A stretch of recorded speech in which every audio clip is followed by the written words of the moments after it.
Before the rise of Aquinas or Erasmus, one medieval thinker quietly laid the groundwork for harmony between faith, reason, and freedom. His name was John of Salisbury, a 12th century scholar whose ideas bridged the ancient world and the dawn of Christian humanism. His writings ask one timeless question: can truth and humility coexist in the pursuit of knowledge? Ciceronian Aristotelian synthesis and philosophical method.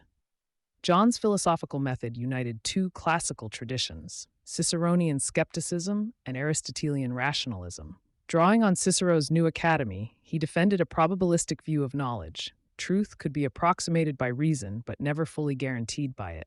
This moderate skepticism, unlike the radical denial of truth found in ancient Pyrrhonism, allowed for a dynamic engagement between faith and intellect. John held that learning required humility and perpetual inquiry, and that wisdom lay in proportion, not certainty. Simultaneously, he embraced Aristotle's logic as organized in the Organon, weaving Aristotelian dialectic into the rhetorical framework of Ciceronian moral prose. In his Metalogicon, he described dialectic and rhetoric as twin pillars of education. Logic disciplined speech and prevented rash judgment, while eloquence conveyed truth persuasively. This synthesis, pioneered nearly a century before the Nicomachean Ethics was widely translated into Latin, made John one of the earliest medievals to give Aristotle a formative role in Christian pedagogy. He often quoted Bernard of Chartres' metaphor, "We are dwarfs on the shoulders of giants," as justification for continued debate without intellectual pride. His epistemology thus became the foundation for open-ended scholarship, rational yet humble, methodical yet moral. Theological vision and divine order.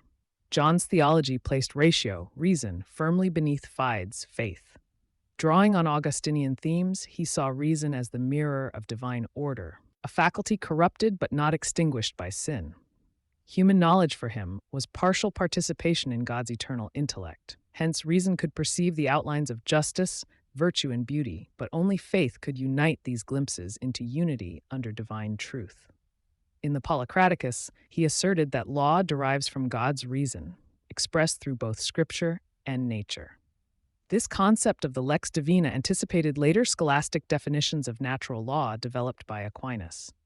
Yet John avoided deterministic conclusions. God's order was constant, but man's grasp of it remained incomplete, requiring grace to illuminate moral judgment. His moderate skepticism was therefore not disbelief, but a theological humility, acknowledging that truth is God's, and man only borrows its light. This blend of rational theology and empirical modesty prepared the way for later theological humanists who sought harmony between revelation and learning rather than their opposition. Political liberty and moral freedom. Though steeped in monarchic England, John articulated one of the earliest forms of Christian political liberty. In Book 5 of the Policraticus, he declared that freedom is the companionship of virtue. True liberty, he taught, meant obedience to reason and conscience rather than to passion, an inner moral autonomy grounded in divine law. Because tyranny denied this freedom, it represented sin against both God and humanity. He extended this idea to the body politic, insisting that rulers must preserve liberty by aligning their will with justice. Virtue creates freedom. Vice creates slavery. His association of liberty with piety would deeply influence later natural law theorists, and centuries later, writers like John Locke who linked civil liberty with moral obligation. John's conception of freedom was theological before it was political. It was freedom for the good, not freedom from restraint. In this way, he stood between Augustine's spiritual order and the civic republicanism of the Renaissance, articulating a Christian ethics of liberty grounded in virtue. Cultural critique and historical context. John also served as one of the sharpest moral critics of 12th century culture. Living at the intersection of monastic tradition and emerging bureaucratic society, he condemned the pride of scholars who traded moral formation for dialectical cleverness, and courtiers who replaced service with ambition. The Policraticus is simultaneously a political treatise and a satire, filled with biting portraits of flatterers, corrupt judges, and self-serving kings, a medieval mirror for princes that mocked worldly vanity in both throne and church. Historically, John's career as diplomat in the papal curia granted him direct view of ecclesiastical politics.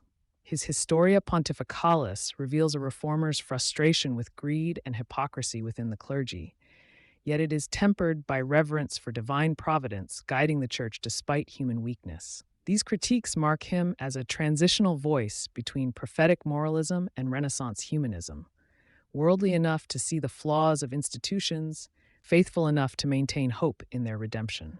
His correspondence displays civic realism, counseling moderation amid political turbulence. He warned against zeal ungoverned by prudence and argued that intellectual pride destroys learning as surely as moral pride destroys virtue. In doing so, he gave medieval Europe its clearest model of the ethical scholar: humble, humane, and prudent. Enduring legacy reassessed. Modern historians identify 4 core achievements stemming from these editions. A new method of inquiry.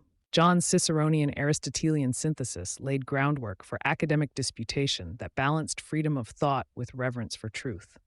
His moderate skepticism preserved intellectual liberty without falling into relativism. The moralization of theology. By locating divine law within both faith and nature, he became precursor to natural law theory, influencing Aquinas and later Christian jurists. Integration of liberty and virtue. His argument that freedom is realized through moral obedience provided the blueprint for Christian humanist and later constitutional ideas of conscience. Humanist conscience in a bureaucratic age. John's satire and social commentary defended the integrity of scholarship against corruption and helped anchor the moral responsibility of intellectuals within civic life. His synthesis of faith, reason, and civic virtue thus stands as one of medieval Christianity's most balanced visions of human destiny, where the rational search for truth, the moral pursuit of virtue, and the divine order of grace all converge in one coherent human calling. John of Salisbury reminds us that wisdom is never prideful, knowledge is never complete, and freedom is never without virtue. If you enjoyed this glimpse into medieval thought, stay tuned for more stories that uncover the great minds who shaped Christian history. Like, subscribe, and keep watching as we explore how faith and reason built the Church through the centuries.